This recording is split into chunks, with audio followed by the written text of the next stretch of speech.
But typically, again, I'm bullish, I want to hedge, I'll add something bearish. I'm bearish, I want to hedge, I'll add something bullish. Okay. Maria, you can answer Kuldeep's question there if you'd like. I don't know if I have time to answer that one in particular, but Kuldeep, it's a neutral trade. Somebody will throw it in there. Somebody tell Kuldeep what an option strangle is. Okay, so everybody gets the what now? Everybody clear on the what? What is hedging? It's entering an offsetting position to reduce risk. Entering an offsetting position to reduce risk. To reduce risk. Okay, that makes it different than like a stop loss, different than just selling part of your position. Okay. Okay, why do we hedge? Why do we hedge? I can think of two situations. I can think of two situations where we want to hedge a trade. Okay, the first is I have a winning position, and let me be more specific. I have a profitable position, and I don't want to exit the trade completely. I don't want to take everything off, but I want to reduce risk moving forward. Okay, so I have a winning trade, and I want to take some off the table, but I don't want to take everything off the table. I'm trying to maximize my gain here.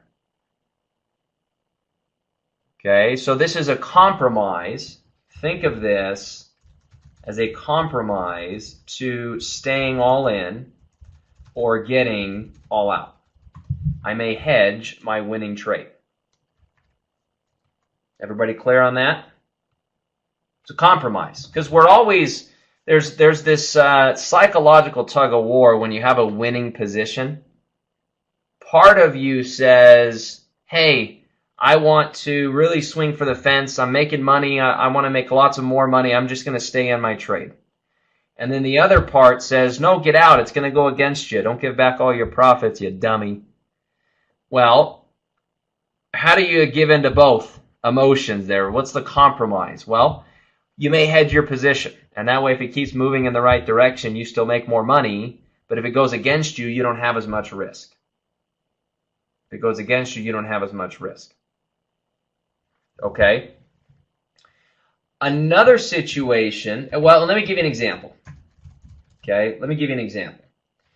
If you go watch the options report from last Friday, I did 2 videos. The first video, I went through an example of adjusting a winning call option. And I'm going to show it to you. Okay?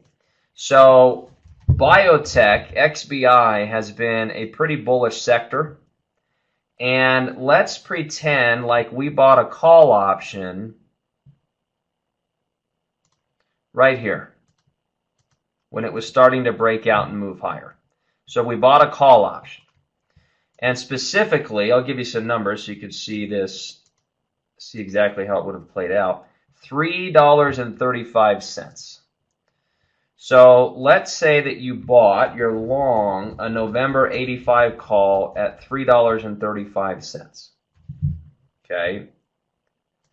Well, did XBI go up in value? Yep, it did, didn't it? Went up, up, up, up. Went up about 4 days in a row. Okay. Hello, Sanjay.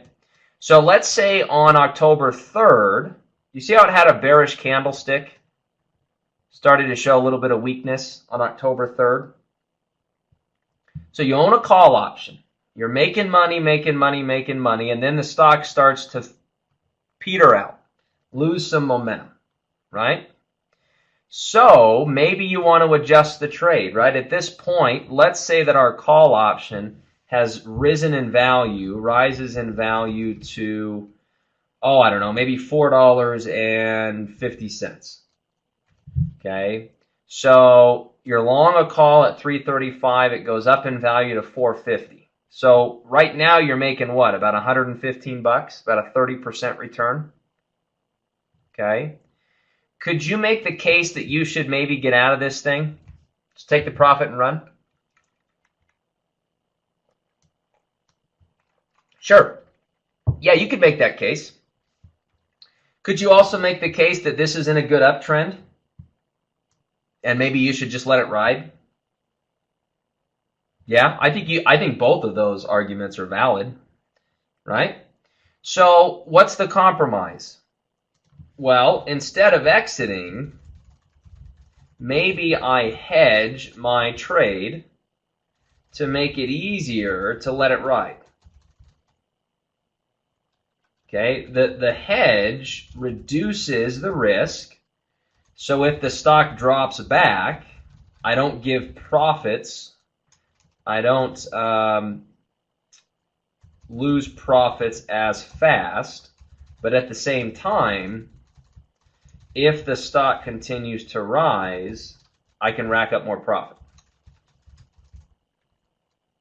Sounds like a win-win, right? Sounds like a win-win. We like win-wins here. Okay.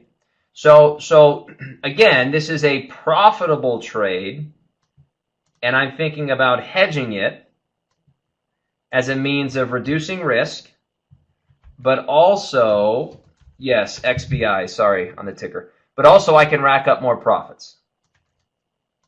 Okay. So the hedge, and you can think of this as just a trade adjustment. Really, it's the same thing. Is we're going to roll into a bull call spread by selling a higher strike call. If you go up here, remember I said if I hold a bullish position to hedge, one of the things I might do is sell a call option. So here I have a bullish trade. One of the things I can do is sell a call option.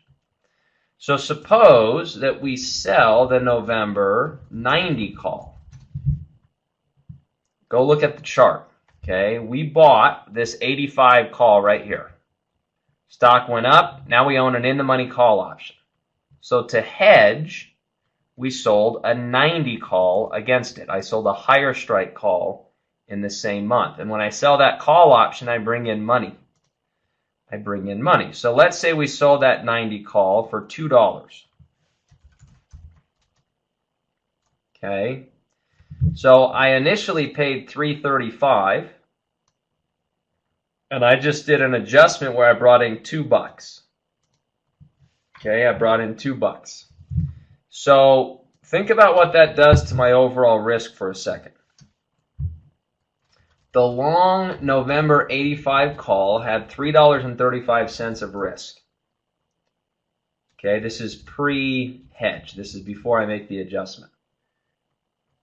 Then I adjust the trade, and now I'm long a November 85.90 bull call spread, and it's at $1.35 debit because I paid $3.35 for the long call, and I received $2 for the short call.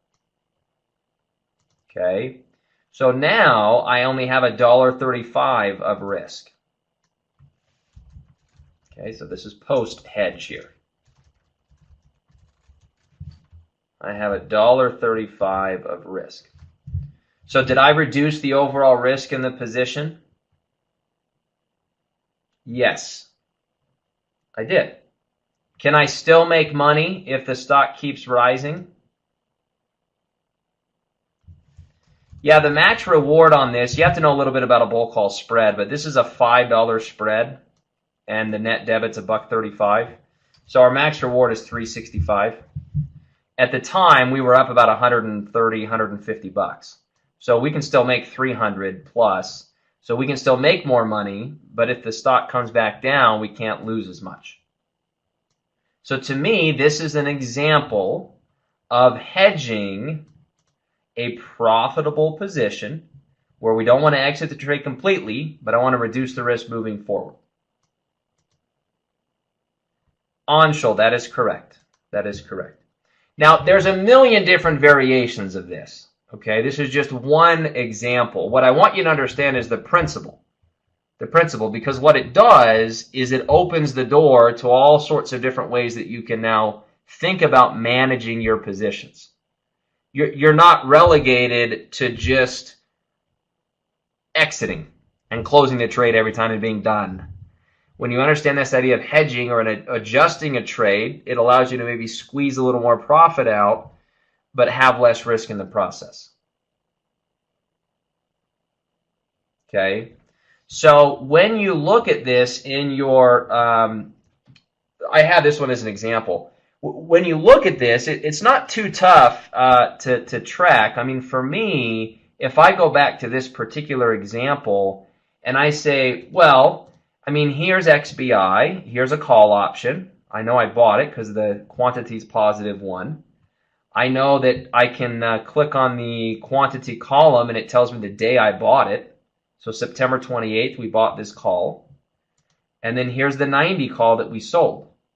And we sold it on October 2nd. Okay, so I can go back and kind of retrace my steps, Cindy. But at first, it may be a little bit complicated to track it. The first thing is just getting the principle, understand conceptually what we're doing. And then the next step is just to begin to play around and practice it. Okay. The way that you would do this particular example, I just bought a call. I mean, the way you do that in Thinkorswim is you just click on the ask price of the call option you want to buy. So I just bought a call, right? And then a week later or however long later, when you want to adjust it, you sell the higher strike call. So for XBI, I just came into the 90 call and I clicked on the bid price. Boom.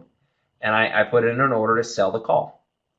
And because I was already long the 85 call, I was able to sell a call against it. So basically, it didn't cost me any money to sell the call option. I had to pay commission, but they didn't require any more capital for that particular trade. So you bought a call, and then later I sold a call. That's it. And then the net result is you now have a call spread. Okay.